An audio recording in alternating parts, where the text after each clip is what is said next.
영상에서는 이스라엘 성지순례라는 타이틀에 대해 집중 조명해 보겠습니다. 긴 코로나의 시기를 지나고 이제 이스라엘도 백신 여부에 관계없이 다시금 모든 방문자들에게 나라의 문을 열고 있습니다. 이 시간을 기회 삼아서 이스라엘 여행 준비를 하고 계신 분들에게도 먼저 이곳이 어떤 곳인지 이해하는 데 도움이 될 수 있는 내용이라 생각하지만, 이스라엘을 한 차례 이상 여행하셨다는 분들에게도 이전엔 미처 보지 못한 현실을 이해하는 데 도움이 될 수 있는 내용이기도 합니다. 한국에서 이스라엘에 방문하는 테마는 보통 뭐라고 생각하시나요? 사실 정말 황당한 건 종교가 없는 지나가던 배낭여행객조차 이스라엘은 성지순례라는 그런 무조건적인 테마만 잡는다는 것입니다. 거기다 더 당황스러울 얘기가 하나 더 있습니다. 여러분이 한국에서 이스라엘 여행 정보를 찾아보고 단체든 개인이든 방문해 보셨다면 여러분이 방문하셨던 이스라엘에선 유대인들을 보지 못하셨습니다. 내가 유대인들을 당연히 많이 봤는데 무슨 소리 하는 거냐 하실 수 있겠지만, 근데 이게 극단적인 표현 같아 보여도 공항이나 호텔 또는 통곡의 벽 같은 당연히 유대인들이 대다수인 장소에서 그들을 봤다는 걸 간과하면서 이런 얘기를 하는 게 아닙니다. 이스라엘은 아이러니하게도 돌아다니는 모든 곳에서 꼭 현지인 유대인을 볼 수 있는 나라가 아닙니다. 이게 무슨 말이냐면 한국에서는 어딜 돌아다녀도 한국인을 기본적으로 볼 수 있는 개념과는 완전히 다른 얘기이기 때문에 그렇습니다. 한국인들의 눈엔 사실 다 비슷비슷해 보이겠지만, 이스라엘은 작은 나라임에도 생각보다 무척 다양한 민족이 한데 어우러진 나라입니다. 유대인들이 현대 이스라엘로 모이기 전에 그 출신 나라에 따라서 다양한 문화를 갖고 있는 것도 이미 충분히 복잡한데, 제가 앞에서 한 얘기는 유대인들을 얘기하는 것이 아니라 실제로 다른 민족 자체를 얘기하는 것입니다. 얘기를 나눠보다 보면 유대교를 이스라엘 국교로 생각하시는 분이 여전히 많던데, 유대교는 이스라엘 국교가 아닙니다. 이스라엘은 표면적으로는 한국처럼 모든 종교의 자유를 보장하는 국가입니다. 그래서 이게 오히려 이스라엘 국교가 유대교였다면 토라에 기반한 가치로 따져봤을 때 이스라엘 땅에서 함께 살아보고자 하는 비유대인들은 지금 모두 노아흐의 7계명을 반드시 지켜야만 하고, 그것을 거부할 시 토라 법적인 절차대로 형벌을 받거나 추방을 당해야 합니다. 근데 그런 일은 없습니다. 그리고 그래서 많은 민족들이 여전히 뒤엉켜서 이 땅에서 함께 하고 있는 것입니다. 제가 개인적으로 느끼는 한국은 다양한 방법의 여행을 즐길 줄 아는 나라라는 것입니다.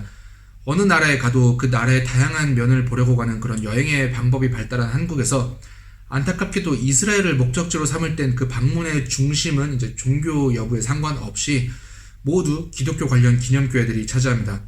그럼 이스라엘 현지에 사는 유대인들은 해외를 안 나가고 자국 내 여행을 할 때 한국에서 이스라엘을 여행하는 것처럼 그런 성지순례 및 기념교회들을 다니는 걸까요?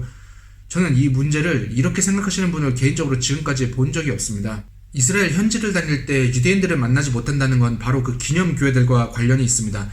눈썰미가 좀 있는 분들이라면 그런 곳들을 다닐 때마다 뭔가 생각하는 분위기랑 다른 상황을 느끼신 분들도 있을 겁니다.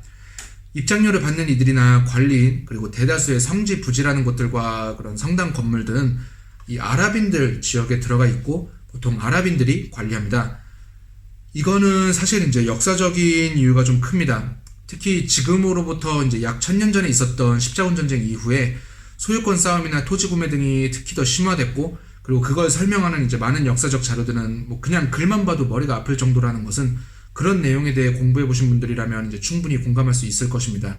여튼 그래서 기독교인들이 성지로서 중요히 여기고 방문하는 이스라엘의 도시들 다수는 먼저 유대인들에게도 당연히 중요한 도시들이 그 가운데 겹치지만, 이 아랍인들과의 상황상 안전상의 이유 때문에 역으로 이 땅에서 유대인들이 갈 수 없는 곳도 많습니다. 그 대표적인 장소들이 바로 슈헴, 예리호, 그리고 베이틀레헴, 헤브론 일부, 그리고 아자 같은 곳들입니다.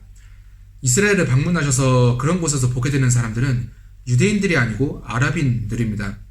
그래서 한 장소 한 장소 방문을 위해서 돌아다니는 대부분의 시간에 유대인 지역들은 그냥 지나가는 길목이 될 뿐이며, 오히려 직접 땅을 밟고 다니는 곳은 대부분 아랍 시장이나 마을, 아니면은 인적이 없는 광야 또는 같은 입장의 관광객들만 마주치는 곳들을 주로 방문하는 것입니다.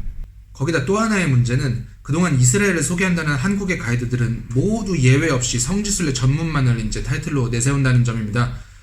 어떤 식당이 유대인들의 문화를 보여주고 어떤 장소가 유대인들의 문화를 이해할 수 있게 하는지에 대한 것들은 별로 중요한 요소로 소개되지 않습니다. 이스라엘은 가이드부터 여행책자, 방문 장소 등 이 모든 것이 이 땅의 주인인 유대인들과는 동떨어진 그냥 어렵고 복잡하며 또는 이제 복음을 받아들이지 않은 불쌍하거나 교만한 유대인들의 이미지로 한국에 각인됩니다.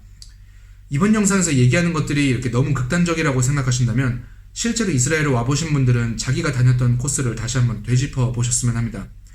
이스라엘에 온 김에 그런 것들을 보는 것은 당연히 자기 마음이겠죠.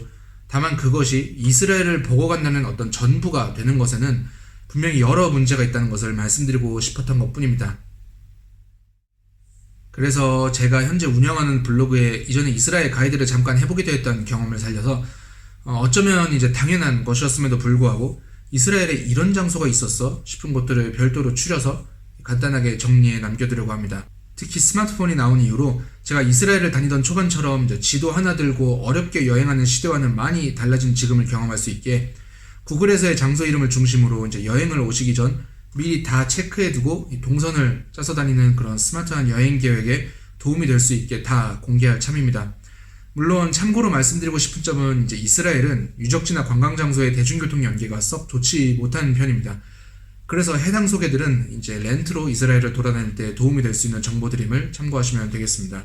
혼자 여행하는 것이 어쩌면 더 유용한 이스라엘임에도 그동안 제대로 된 정보가 없었기에 이제 앞으로 진짜 성지 및 이스라엘을 알 수 있는 여행 장소들을 블로그에 함께 올려두려고 합니다. 소개할 장소들의 목록은 이제 이스라엘의 코스별로 정리하는 건 아니지만 관심 가는 곳들이 있다면 따로 장소들을 찾아 체크할 수 있게끔 이렇게 간단하게 그동안 제가 찍었던 사진들과 함께 소개해 보도록 할 겁니다. 모든 곳을 소개한다는 의미로 만들기에는 양이 좀 벅차서 이 시리즈별 주제로 그리고 제가 개인적으로 인상 깊었던 것들을 추려서 추천하는 의미로 이해하시면 되겠습니다. 시간이 되는 대로 새 장소들을 계속 업데이트 하도록 하겠습니다. 이번 영상은 여기까지입니다. 영상을 봐주신 모든 분들께 다시 한번 감사드립니다. ירב לו ידידותך מנופץ